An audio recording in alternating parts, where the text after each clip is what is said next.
Crush your opponents with this opening trap. You play the king's pawn opening with your pawn to e4.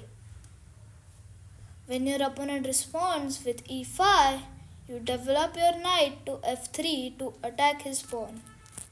When your opponent defends with his own knight, just develop your other knight.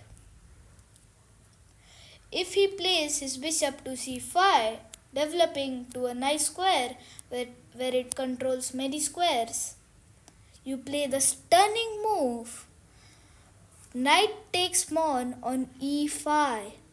You might think this is a blunder because exchanging a knight for a pawn seems a little too odd, because a knight is worth about 3 points of material, whereas a pawn is worth about 1 point of material.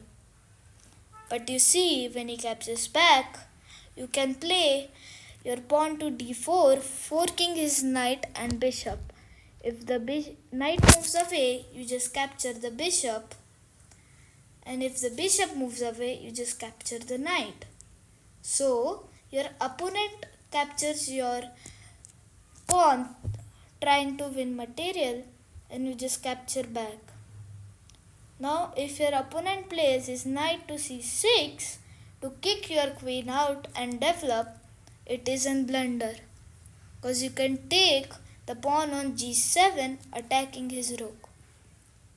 If your opponent thinks he's smart and plays his queen to e7 to try and stop mate after you take his rook and knight, so you just take the rook. When your opponent tries to protect his knight, you slide your bishop in for this check.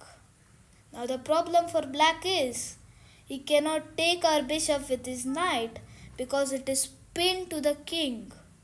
The knight cannot move anywhere because it would be considered an illegal move.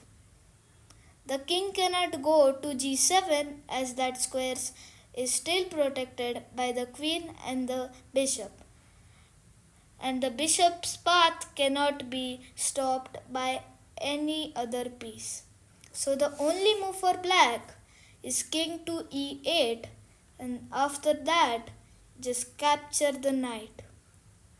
Now you see black's plan is failed because he thought after queen to f8 there is no mate. But now you see the importance of this bishop. The bishop is staring right at the queen. Capture his queen with our own queen with checkmate. Thanks for watching. If you think this video was good, please like, share and subscribe.